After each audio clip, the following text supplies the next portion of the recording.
Khamenei साहब की नाम लेना ही इतनी बड़ी शहादत है कि जो अंधभक्त बोल रहे हैं उनके पैरों की धूल भी नहीं है। रमजान का पाक महीना चल रहा है और वो कह रहे हैं 72 हूरों के पास पूरी इबादत कर ली उन्होंने। जब वो पड़े मिले हुए थे वहां पर, जब लेटे हुए थे, उनके हाथ देखे थे, अल्लाह को याद करते हुए वो पाए गए। तो सबसे बड़ी इबादत उन्हें मिली है और इस रमजान के पाक महीने में उनकी जो है शहादत हुई है, शहीदी हुई है।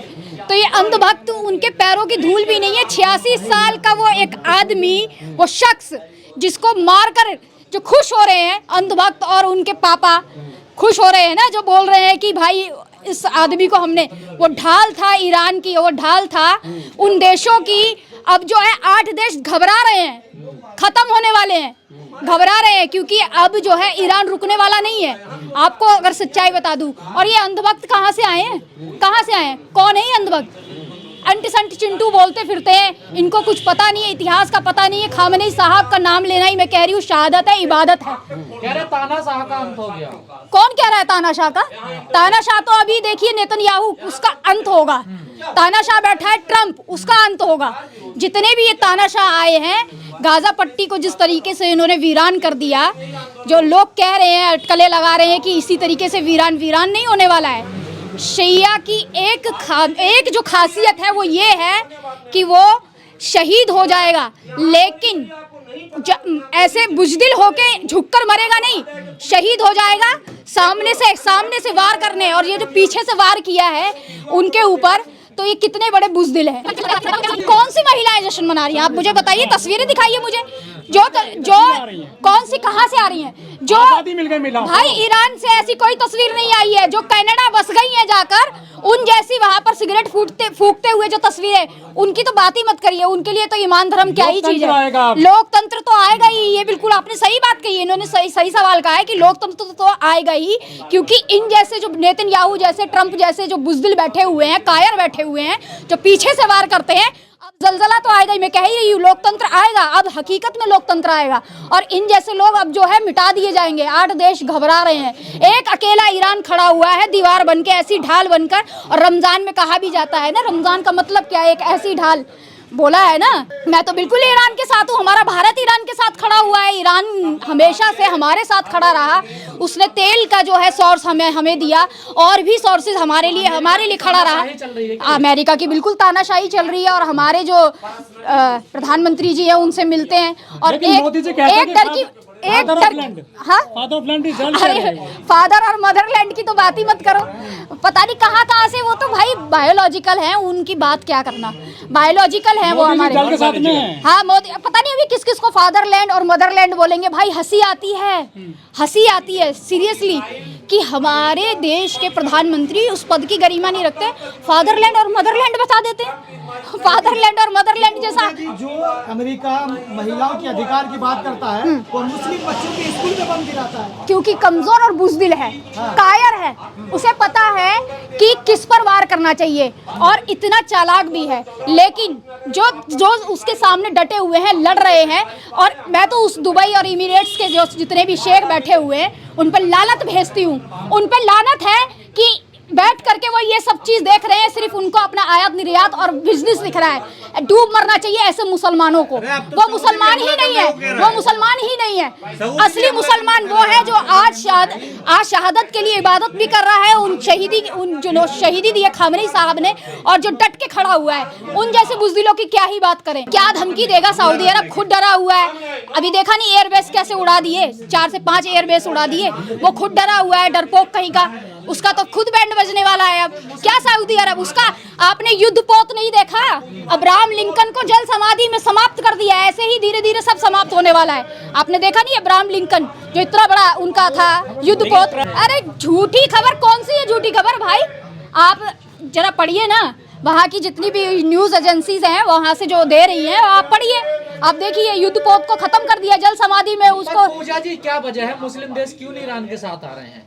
मुस्लिम देश ईरान के साथ इसलिए नहीं आ रहे क्योंकि वो डरपोक है, बुजदिल है। उसे लग रहा है बिजनेस खत्म हो जाएगा, क्योंकि अब वो बिजनेस और उसकी तरफ अग्रसर है। उनको अपनी कौम के लोग नहीं दिख रहे हैं, उनको ये लोग नहीं दिख रहे हैं, उनको मुसलमान शब्द जो है अब समझ नहीं आ रहा है, वो अय्याशियों में डूबे हुए हैं। अब वो अय्याशी का अड्डा वो भी उनका भी अब डूबने वाला है। बिल्कुल, एप्स्टीन तो जो फाइल आई है आपको पता ही होगा कि किस तरीके से अच्छे अच्छे लोग जो पदाधिकारी लोग हैं उनके नाम सामने आ रहे हैं। और आपने देखा नहीं, बिल गेट्स ने कबूल कर लिया कि हाँ मेरे रूसी महिलाओं के साथ संबंध थे, कबूल कर लिया ना। ऐसे ही धीरे धीरे और भी लोग कबूल करेंगे। इतने घिनौने इंसान के साथ ऐसे लोगों के नाम आ रहे हैं। भारत के हमारे प्रधानमंत्री की भी फोटो आ रही है। चलिए मैं अभी इतना नहीं बोलूँगी कि साबित हो गया फोटो आने से, लेकिन जिन्होंने अभी बयान दिए हैं अभी तक जो सामने आए हैं, जिनका सब चिट्ठा खुल रहा है धीरे धीरे, वही डर है लोगों को। कौन कह रहा है, आपने देखा नहीं? सबसे बड़ा अभी जो हुआ है रात को धमाका, सबसे बड़ा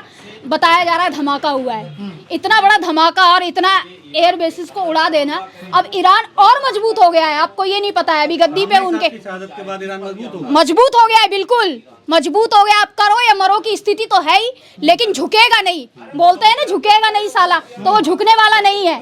वो डट के खड़ा हुआ है और ऐसे ही जवाब देगा जैसे खामनेई साहब जवाब दे रहे थे। एक अकेला इंसान सब पे भारी था। और सोचो इतने देश जो है डर रहे थे, उनके अंदर डर का माहौल था। एक इंसान कितना खतरनाक उनको लग रहा था, कितनी बड़ी ढाल था वो। सोचिए कि उसको मारना इनको जो है आसान लगा, बुज़दिल कहीं के। यही इतना बड़ा शब्द काफी है भाई, अंधभक्त बोल दिया ना। ये कंप्लीट करता है आपके सवाल को कि अंधभक्त है भाई, उनको कोई नहीं समझा सकता, उनसे कोई बहस भी नहीं कर सकता अंधभक्तों से। युद्ध बिल्कुल भी सॉल्यूशन नहीं है, ये तो बात मैं कह ही रही हूँ और तमाम लोग भी कहेंगे, क्योंकि शांति से ही जो है काम लेना चाहिए। युद्ध किसी चीज़ का सॉल्यूशन नहीं है। जब आपके ऊपर पड़ेगी और आपके बच्चों को मारा जाएगा, महिलाओं को सताया जाएगा, महिलाओं को मारा जाएगा। अभी जिस तरीके से नेतन्याहू यानी इजराइल ने बम फेंका और 45 बच्चे उस स्कूल पर, उन मासूम बच्चों को निशाना बनाया, और वहाँ के तेहरान के गांधी हॉस्पिटल पे उसने निशाना बनाया, तो इससे बड़ा बुज़दिल कौन होगा? अरे कौन सी महिलाएं आज़ाद महसूस कर रही हैं? ईरान की महिलाएं आज़ाद महसूस कर रही हैं। पहले भी आज़ाद थी और आज भी आज़ाद है, और अपने धर्म को लेकर चल रही थी। और हर उस मुसलमान महिला जो है वो डटी हुई है अपने ईमान पर। आज़ाद वो तब भी थी, आज़ाद अब भी है। कौन कह रहा है कि पहले आज़ाद नहीं थी? इजराइल तो खुद जो है खबीज़ है। खबीज़ का शब्द बोलते हैं ना, क्या दज्जाल बोलते हैं ना आपके उसमें, तो वही है वो वही इतना बड़ा वो खुद है। बिल्कुल बिल्कुल दज्जाल है। जिस तरीके से मासूम बच्चों को निशाना बना रहा है, गाजा पट्टी में जिस तरीके से बच्चों को निशाना बनाया, ये इससे बड़ा और कौन हो सकता? खबीज़ी बोलते हैं ना, वही है वो। लेकिन भारत के मुसलमान क्यों छाती पीट रहे हैं? ये तो पहले से यहाँ पे परेशान है। भारत के नहीं देख रहे। एक मिनट, भारत का मुसलमान भी मुसलमान है, वहाँ का मुसलमान भी मुसलमान है, क्योंकि वो भारत के हैं। और सबसे बड़ी बात, भारत के साथ ईरान खड़ा था, खामनेई साहब खड़े थे, और हमारे रिश्ते बहुत अच्छे रहे हैं हमेशा से ईरान के साथ। नहीं, सुन लीजिए, जब कोई एक शूरवीर होता है ना, अब सावरकर जैसे को वीर बोलोगे, हमारे प्रधानमंत्री जी सावरकर को वीर सावरकर कहते हैं, माफी वीर को सावरकर को वीर कहते हैं, तो वो वीर नहीं होते, वीर इन जैसे होते हैं। और वीरों के लिए ही जो है रोया जाता है और शहादत दी जाती है, इबादत दी जाती है, और उनको शहीदी का नाम दिया। लेकिन मुस्लिम कंट्रियां वहाँ पर खून खराबा लगातार हो रहा है, चाहे अफगानिस्तान हो, चाहे पाकिस्तान हो, चाहे ईरान हो, चाहे फलस्तीन हो, चाहे गाजा हो। आखिर ये जो फैल रहा है खून खराबा मुस्लिम कंट्रियों में, कब रुकेगा? देखिए, इसको तो मैं कैसे बताऊंगी, क्योंकि जो मामला है बढ़ता जा रहा है। जो ट्रम्प है, जो अमेरिका है, वो तो छुप के वार कर रहा है, छुप के जो है साथ दे रहा है। और इजराइल जो है अपना दमखम भर रहा है, क्योंकि वो हमेशा से क्या करता है, धोखेबाजी करता है, धोखे से उसने हमेशा वार किया है। तो अब जो है धीरे धीरे देखिए, नीति इसको आप नीति कहते हैं? युद्ध करना कोई नीति है? युद्ध रणनीति कैसे हो सकती है, आप मुझे बताइए। नीति क्या धोखा है? बिल्कुल।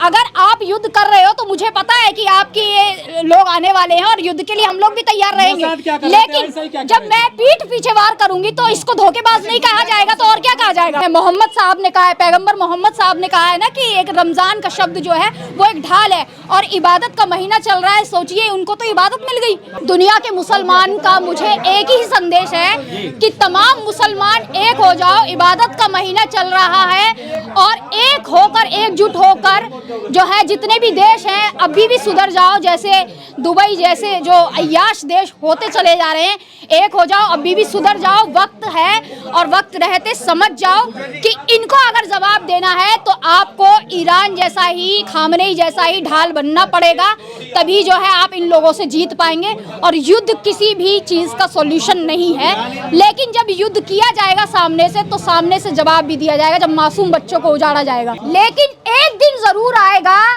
कि इस तरीके का ये खबीस नेतन्याहू खत्म होगा।